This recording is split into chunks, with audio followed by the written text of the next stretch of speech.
Olá, boa tarde, seja muito bem-vindo novamente. Nós estamos ao vivo, agora são 15 horas e 30 minutos pontualmente pelo horário de Brasília. Eu sou o Kleber Werneck e a partir de agora você confere comigo as principais notícias nesta edição da tarde do Redação Hit. Vamos falar do assunto do dia hoje. Uma falha na rede de energia elétrica deixou a Europa, ou pelo menos parte dela, no escuro. O apagão afetou aeroportos e serviços de comunicação, principalmente em Portugal e na Espanha. Um apagão de energia elétrica atingiu parte da Europa. A operadora da rede elétrica de Portugal disse que o apagão foi resultado de uma falha na rede espanhola relacionada a um fenômeno atmosférico. Essa falha deixou Portugal, Espanha, Alemanha, Itália, França, Áustria e Grécia em uma escuridão total. O apagão afetou serviços de aeroportos e estações de trem em Portugal e na Espanha, causando atrasos e operações limitadas. Os serviços de telecomunicações também foram afetados e sofreram interrupções. Os serviços de ligação e envio de mensagens, por exemplo, operam com velocidade reduzida. E quem precisa pagar contas também passa por dificuldades. Isso porque os caixas eletrônicos e sistemas de pagamentos ficaram indisponíveis. A falha também causou transtornos no trânsito. Com o apagão generalizado, os semáforos pararam de funcionar e causaram engarrafamentos nos grandes centros urbanos. A operadora da rede elétrica espanhola informou que o fornecimento de energia foi regularizado primeiro em áreas da Catalunha, Aragão, País Basco, Galícia, Astúrias, Navarra, Castela e Leão. A previsão inicial na Espanha era de que o restabelecimento total da energia poderia levar até 10 horas. Já em Portugal, a previsão era que a retomada completa possa levar até uma semana. Os dois países foram os mais afetados. Também surgiram rumores de que a falta de energia poderia estar ligada a um ataque cibernético, possibilidade que foi descartada pelas autoridades. Olha, para falar mais sobre esse assunto, como eu disse, é a notícia do dia hoje. Nós vamos conversar com uma brasileira que está vivendo tudo isso de perto. Afinal, ela vive lá na Espanha. Nós vamos entrevistar agora a Luciana Reis. Ela é gerente de produtos e está morando há apenas 2 semanas em Barcelona. Boa tarde, Luciana. Seja muito bem-vinda. Primeiro, um grande prazer recebê-la aqui no nosso jornal. Olá, Kleber. Boa tarde. Luciana, então, eu peço que você fale, está todo mundo muito curioso, afinal é um episódio inédito aí, principalmente se tratando da Europa. Como foi o começo do apagão, os momentos ali que você viveu quando a energia foi interrompida? O transtorno que toda a Espanha aí, o local que você está vivendo, passou. Bom, no começo demorou um pouquinho até a gente entender a proporção, do que estava acontecendo. Eu estava me preparando para sair, a ideia era ir para a praia, eu estou de férias, então a ideia era para a praia. Eu vi que não tinha mais energia em casa, não tinha também conexão no celular, mas até então não tinha noção do tamanho do problema. Fui para a rua, o metrô estava fechado, e nisso eu fiquei numa praça com várias pessoas que estavam ali naquele momento. E aí começaram a falar que era realmente algo geral, não se sabia ainda que era em toda a Espanha. Depois, à medida que a gente foi conversando, foi entendendo que era em toda a Espanha, e não só na Espanha, em outros países também. Mas a gente realmente não tinha como saber o que estava acontecendo, porque todos os canais estavam fora. Então, começou ali uma questão de especulação, das pessoas não saber o que estava acontecendo. Aí algumas pessoas vinham com informações que tinham ouvido no rádio, que podia se tratar de um ataque. E aí a gente começou a ficar com um pouco de medo, porque não sabia muito bem o que estava acontecendo. Olha, você tocou num ponto importante, Essas informações desencontradas sobre a causa do apagão no início ali, quando tudo começou. Isso também aumentou o problema logo após essa queda no fornecimento de energia? Houve até, como você disse, uma preocupação maior, quase um pânico? Eu não cheguei a sentir assim um pânico, mas também porque eu não levei muito em consideração as coisas que eu estava ouvindo, Tinha muitas informações desencontradas. Algumas pessoas diziam que podia ser algo na rede, por ser também um sistema compartilhado, podia ter impactado em outros países. Mas foram informações que eu, pelo menos, tentei não dar muita bola para isso, para não gerar realmente um pânico. mas com certeza foi bastante tumultuado, principalmente a parada dos transportes. Então, os semáforos estavam todos desligados, supermercados não fecharam as portas porque não conseguiam vender seus produtos. Eu cheguei a ver algumas pessoas carregando alguns mantimentos, né, como água, que acho que encontraram algum supermercado operando. Não sei se chegou a gerar um pânico, mas sim existia aquela questão, né? Por que isso está acontecendo? O que será que houve? E a não saber o motivo, acho que gera assim uma preocupação. Olha, primeiro eu quero ressaltar o bom exemplo que você deixa, né? Numa situação onde há dúvida, onde há desconhecimento, manter sempre a calma até que, né, chegue a resposta, até que se saiba os motivos. Então você deixa um bom exemplo, seja qual for a situação, sempre manter a tranquilidade. E como está a situação aí agora? O fornecimento de energia foi completamente restabelecido? O local onde você vive já está normalizado? Sim, eu estou em Barcelona, aqui sim, está normalizado, eu estou conseguindo usar todos os equipamentos, também o metrô voltou a funcionar, mas em outros locais, por exemplo, Valência, onde vive minha irmã, ainda não retornou a energia, né? E agora, lendo aqui os meios oficiais do governo, o que eles pedem é justamente para não dar vazão a essas notícias que não são fundamentadas, né? A gente levar em consideração realmente os meios oficiais para não ter um risco de propagar notícias que não são verdadeiras ou até mesmo gerar um pânico desnecessário. Correto. E para finalizar, você disse que está de férias aí. Isso mudou os seus planos aí, seus planos a curto, médio prazo, pelo menos? Ou a vida vai seguir normal para você? Não, a vida vai seguir. Na verdade, eu estou vivendo aqui, né? Coincidiu de eu estar de férias, mas nada muda e eu realmente espero que tenha sido algo passageiro. Para mim, pelo menos aqui, já considero que foi, né? A gente está conseguindo ter acesso a todos os equipamentos normalmente e a rede de internet também. Então, agora é esperar retomar para os outros lugares aqui da Espanha e lugares que ainda estão sem energia. Tá certo, então nós acabamos de conversar com a Luciana Reis, ela que é gerente de produtos e mora na Espanha.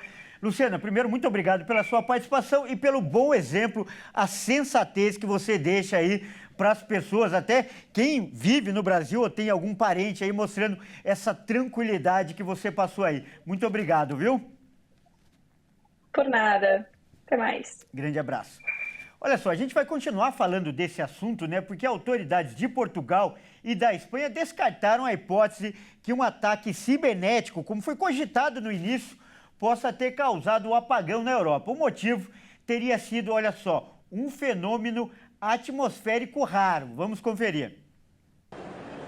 A concessionária da rede elétrica de Portugal afirma que o apagão foi resultado de uma falha na rede espanhola relacionada a um fenômeno atmosférico raro. O apagão atingiu os dois países e começou por volta do meio-dia pelo horário local, 7 horas da manhã pelo horário de Brasília.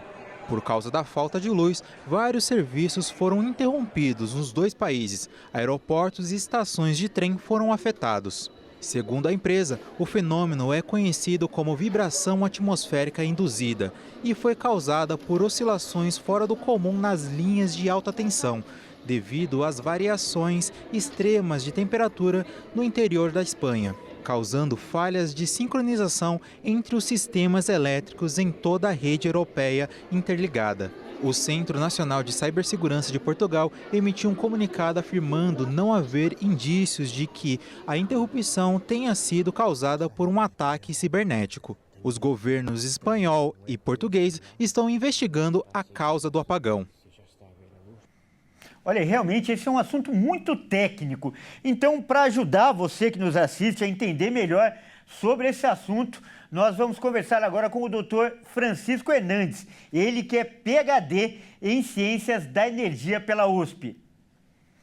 Boa tarde, Dr. Francisco, seja muito bem-vindo. Primeiro, grande prazer aqui recebê-lo, contar com com o seu conhecimento no nosso jornal. Boa tarde, Kleber. Bom, vamos conversar um pouquinho sobre esse fenômeno, né? Com Parece certeza. que os espanhóis aí Parece que os espanhóis, né? Eu também sou espanhol, tenho cidadania espanhola, os meus parentes ali sofreram um pouco aí na manhã de segunda-feira. Verdade. Então, da maneira mais didática possível, né, para nossa audiência, audiência em massa, né, que para ajudar as pessoas que nos assistem a entender melhor, eu queria que o senhor explicasse, como eu disse, da forma mais didática, o que é ou o que seria esse fenômeno atmosférico raro que causou o apagão na Europa. Bom, primeiro de tudo, eu acho que a gente tem que fazer, como a pessoa que me antecedeu, a gente precisa, e as autoridades da Europa precisam se empenhar na investigação das causas desse problema.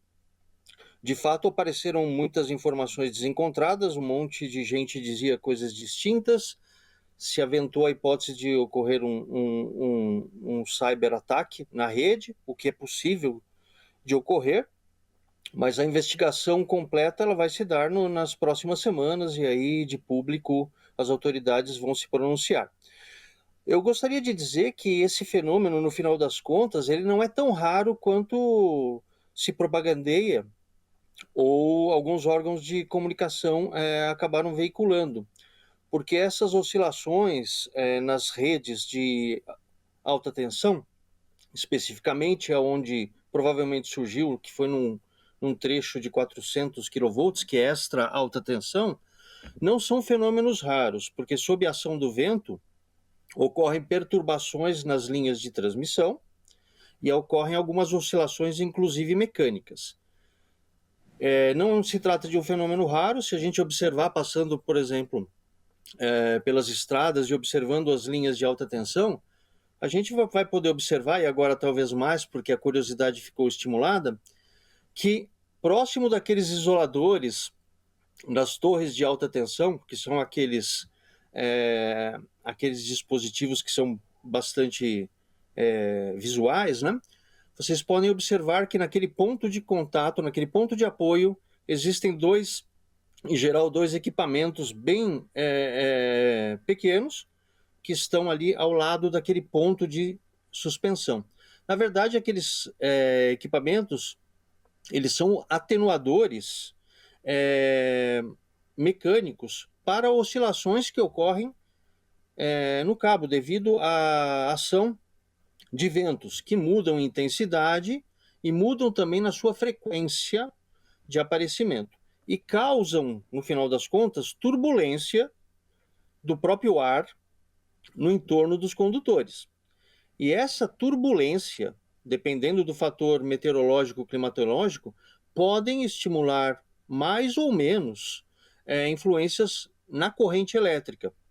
Ou seja, os elétrons e as cargas elétricas no condutor, elas são movimentadas pelo que se chama campo elétrico, que movimenta as cargas elétricas.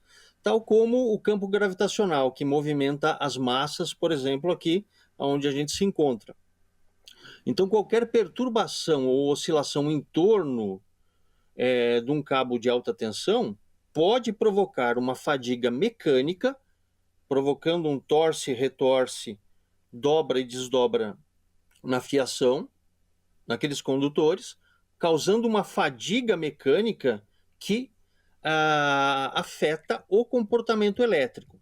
Então, pelo que tudo indica, pelo que eu andei lendo, desde que foi convocado aí para dar essa entrevista, existe uma hipótese muito forte que este fenômeno de oscilação tenha ocorrido em alguns pontos na rede europeia. Não se sabe bem se em Portugal ou Espanha, não fiquei sabendo ainda, mas não é um fenômeno raro, porque a gente já prevê esse tipo de oscilação mecânica que tem um desdobramento elétrico no transporte de energia.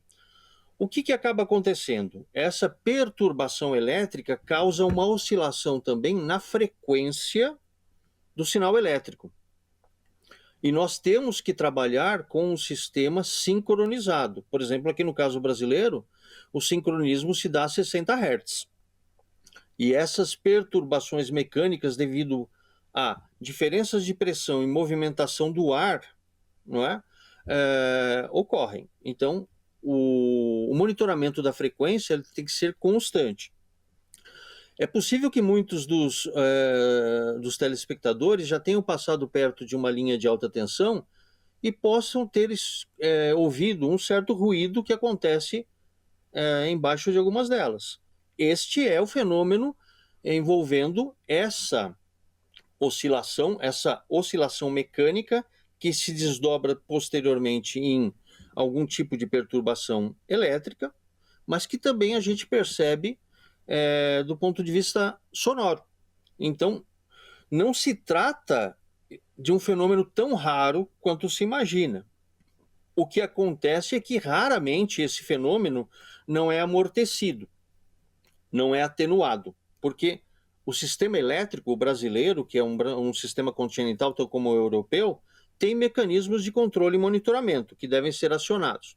O que provavelmente aconteceu, mas é apenas uma hipótese, é de que não se caracterizou exatamente o problema e essa diferença de sincronismo se propagou, acabando então ou decorrendo uma hipótese de que alguns trechos do circuito de transporte de energia tenham sido desligados. E aí o fenômeno ocorre em cascata, porque o sistema começa a observar falta de oferta de energia e vai buscar caminhos alternativos, que ficam sobrecarregados. Daí o efeito cascata, o efeito dominó, em geral, que ocorre diante do que a gente convencionalmente e usualmente chama de apagão. Bom, doutor Francisco, primeiro eu quero dizer que gostei muito da primeira parte da sua resposta, que lembrou a importância, né, de dar ouvidos, de prestar atenção nas notícias verdadeiras. Nesse momento, muitas notícias falsas são veiculadas, principalmente nessa era de redes sociais. E a explicação foi muito bem detalhada, ajudou muito o nosso telespectador, por isso eu lhe agradeço muito. Nós acabamos de conversar com o Dr. Francisco Hernandes, ele que é especialista, né, PhD em Ciências de Energia pela USP. Professor, muito obrigado pela sua participação. Eu que agradeço. Bom, vamos ficar atento aí para saber o que aconteceu e se esses fenômenos aí estão cada vez mais associados a mudanças climáticas. E a gente tem que estar preparado para isso. Correto. Mais uma vez, muito obrigado e grande abraço. Bom, vamos mudar de assunto agora para fazer aquele nosso giro com os nossos repórteres, né, pelo país. Vamos começar então pelo Mato Grosso do Sul. Olha só, o Paraguai fez o descarte de uma grande quantidade de produtos químicos. Esse material foi apreendido com traficantes na fronteira entre o Brasil e o Paraguai, lá no Mato Grosso do Sul, e estava armazenado há anos. Quem vai trazer os detalhes para a gente agora é a repórter Fabiane Dorta. Pela primeira vez na história, uma equipe interinstitucional com apoio técnico de especialistas internacionais fez o descarte seguro de tambores de ácido sulfúrico apreendidos há mais de uma década. O material estava armazenado em instalações da SENAD, a Secretaria Nacional Antidrogas, na região do Chaco paraguaio, e representava um risco constante devido à falta de um mecanismo de descarte adequado. Todo o trabalho foi feito pelo governo do Paraguai com o apoio do Escritório das Nações Unidas sobre Drogas e Crimes. Instituciones como la SENAD y los bomberos del país nos permitimos hacer la neutralización de 1.260 litros de ácido sulfúrico. Esta sustancia química es esencial en la producción de drogas de origen natural y de origen sintético y llevaban almacenadas 14 años en una bodega. Y afortunadamente tuvimos las buenas gestiones de la Fiscalía y de los jueces que permitieron hacer el ejercicio bajo nuestro acompañamiento técnico, y previamente hicimos una capacitación durante 3 días porque lo que para nosotros es importante es instalar esa capacidad en el país y hacer esto sostenible. Este es el primer ejercicio que hace el país y esperamos que no sea el último. Para o governo paraguaio, o procedimento representa um passo importante para a segurança nacional e regional, pois não só permite liberação de estoques de elementos perigosos, mas também gera capacidades operacionais para responder de forma imediata e eficaz a apreensões de drogas e substâncias químicas. Isso porque esse exercício inédito também define um sistema de descarte de produtos químicos que pode ser usado no futuro pelas autoridades paraguaias. E olha só essa história, um bombeiro de Santa Catarina salvou a vida de um bebê que havia se engasgado. A família desesperada levou a criança até o quartel. E a repórter Michele Veiga, competente repórter Michele Veiga, vai contar essa história pra gente. E o Corpo de Bombeiros Militar fez mais um salvamento, onde foi registrado pelas câmeras de segurança de um bebê de 11 meses que estava engasgado com leite materno. A cena aconteceu em Bom Jardim da Serra, onde o pai e a mãe dessa criança chegaram desesperados com a criança engasgada no quartel do Corpo de Bombeiros e foram atendidos ali para desobstruir as vias da criança. A manobra de Heimlich, que é bem conhecida, que é aquela que se aperta a pessoa contra o peito, fazendo uma flexão aqui, um aperto a mais na área do estômago, do esôfago, né? Foi aplicada para que o engasgo saísse e a criança voltasse a respirar normalmente. Em falar nessa situação, claro, o Corpo de Bombeiros totalmente treinado, equipes do SAMU, enfim, as áreas médicas, mas em todo o país, as professoras, educadores e todos eles que trabalham com a rede de ensino também passam por técnicas de salvamento, isso mesmo, por cursos de técnicas de salvamento. Tudo porque nós temos no país a Lei Lucas, que justamente fala sobre o atendimento de primeiros socorros às crianças no ambiente escolar. Vários municípios aqui de Santa Catarina já estão aplicando, né, com a sua defesa civil ou então com o seu corpo de secretariado, os cursos, né, para as áreas da educação, para que as manobras de primeiro socorro sejam aplicadas em caso de necessidade. A gente, claro, torce para que não aconteça, mas os profissionais que lidam principalmente com crianças que podem estar engolindo pecinhas ou então até mesmo engasgar com a comida, ter ali o conhecimento da técnica para desobstruir as vias pode causar aí, claro, um grande impacto no salvamento dessa criança, até o SAMU chegar, até o Corpo de Bombeiros chegar, aqueles minutos são preciosos. Então a Lei Lucas vem para estabelecer essa situação no ambiente escolar. Então todo mundo aprende a fazer essa manobra, entre outras técnicas de salvamento. Essa questão da criança de Bom Jardim da Serra foi levada ao pronto-socorro da região, né, e passa bem. Que bom. Bom, agora vamos mudar de assunto, porque agora é hora da gente falar de esportes aqui no Redação Hit. E quem traz as informações, como todo dia, é o Caio Veríssimo. Por favor, Caio, entre em nosso estúdio. Caio, seja muito bem-vindo. Boa tarde, boa semana para você, Caio. Caio, vamos começar nessa segunda-feira ainda, né, falando dos efeitos da rodada. O jogador Dudu, uma das estrelas desse Brasileirão, parece estar de saída do Cruzeiro e parece que o destino dele pode ser o Rio de Janeiro. É isso aí, Kleber. Boa tarde a você, boa tarde a todos que nos assistem. Bom, o camisa 7 da Raposa vive um momento conturbado em Minas Gerais e até mesmo o presidente já conta com a saída do craque. Bom, seu próximo clube pode ser o Botafogo. O atacante Dudu, que chegou ao Cruzeiro nesta temporada com status de grande contratação, pode estar com seus dias contados na Toca da Raposa. Cogitado no Botafogo, seu próximo destino pode ser mesmo o time carioca. O craque, que ainda não conseguiu se firmar como titular absoluto do Cruzeiro, tem enfrentado problemas desde a chegada do técnico português Leonardo Jardim, que decidiu deixar o camisa 7 na reserva nos últimos jogos da equipe. A situação se agravou após a derrota do time mineiro para o Palestino pela Sul-Americana na última semana. Na saída do estádio, Dudu teria reclamado aos jornalistas por estar na reserva, dando a entender que não concordava com a opção do treinador. Após isso, no jogo seguinte, que aconteceu neste fim de semana entre Cruzeiro e Vasco, Dudu sequer foi relacionado para a partida. Uma das cenas que viralizou neste fim de semana mostra Pedrinho, dono do Cruzeiro, sendo questionado se Dudu sairia do clube. E ele fez um gesto com a mão, sinalizando que sim. Nesta segunda-feira, o empresário de Dudu, André Cury, teria marcado uma reunião com dirigentes do Cruzeiro para definir se continuará na Raposa ou não. Quem já sinalizou interesse no jogador foi o Botafogo, que está observando de perto o desfecho para apresentar ou não uma proposta ao atacante. Olha, e no Vasco, o técnico Fábio Carille foi demitido nesse fim de semana e já tem técnico novo, pelo menos já tem um alvo aí para os Cruz Maltinos? Tem sim, Kleber. Bom, o nome da vez é o de Fernando Diniz. O técnico que já dirigiu o Vasco em 2021 volta a ser esperança do clube agora em 2025. Vamos ver. 6 rodadas do Brasileirão foram bastante para o Vasco demitir Fábio Carille. Treinador que não fez um início de ano brilhante, não conseguiu resultados positivos nos primeiros jogos do Campeonato Brasileiro e após a derrota para o Cruzeiro neste fim de semana, teve seu contrato rompido com o Gigante da Colina. Agora o clube carioca já tem no alvo um velho conhecido da torcida, Fernando Diniz. O treinador que atualmente está sem clube desde janeiro, quando foi demitido do Cruzeiro, já treinou o Vasco da Gama em 2021, quando teve a missão de tirar o Cruz Maltino da Série B e levar de volta a elite do futebol.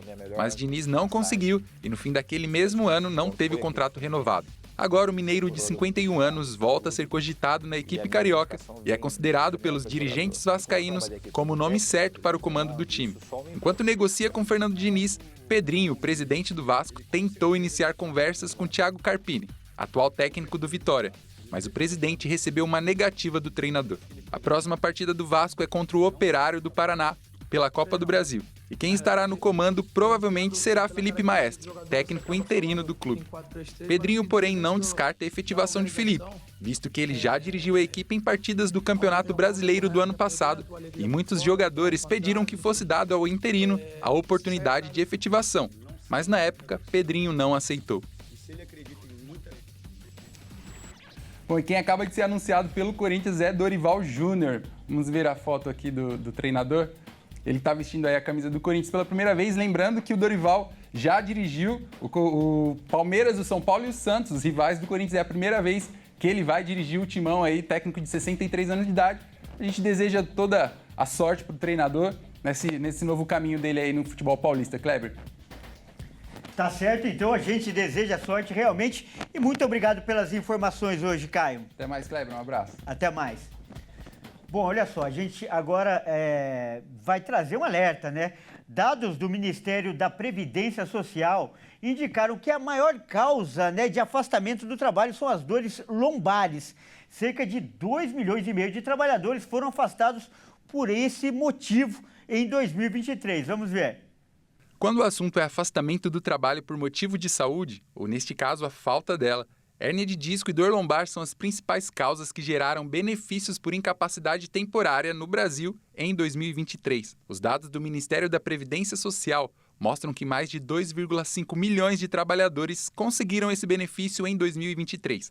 A hérnia de disco está no topo do ranking como a causa do afastamento de cerca de 51 mil beneficiários. O ranking do órgão traz dor lombar na segunda posição, com cerca de 46 mil trabalhadores afastados. Mioma no útero, fratura no punho e outras vertentes da hérnia de disco completam o top 5, e esse número segue crescendo no decorrer dos anos. Com os trabalhos de escritório e a vida sedentária comum na população, não é surpreendente que a dor nas costas relacionada ao trabalho esteja aumentando. Essa condição pode afetar bastante a qualidade de vida de uma pessoa, causando desconforto, mobilidade reduzida e desempenho diminuído, por exemplo. Em geral, as principais causas para a dor nas costas no trabalho são realizar movimentos repetitivos, ter postura inadequada, ficar sentado ou em pé por longos períodos, levantar objetos pesados, trabalhar além de sua capacidade ou quando estiver fisicamente exausto, curvar-se ou inclinar-se sobre uma mesa por períodos prolongados. Bom, é isso aí. Essa edição fica por aqui. Eu agradeço demais pela sua companhia. E você que não é de São Paulo, não nos acompanha pela RIS TV, fique agora com a sua programação local. Ótima tarde e até mais.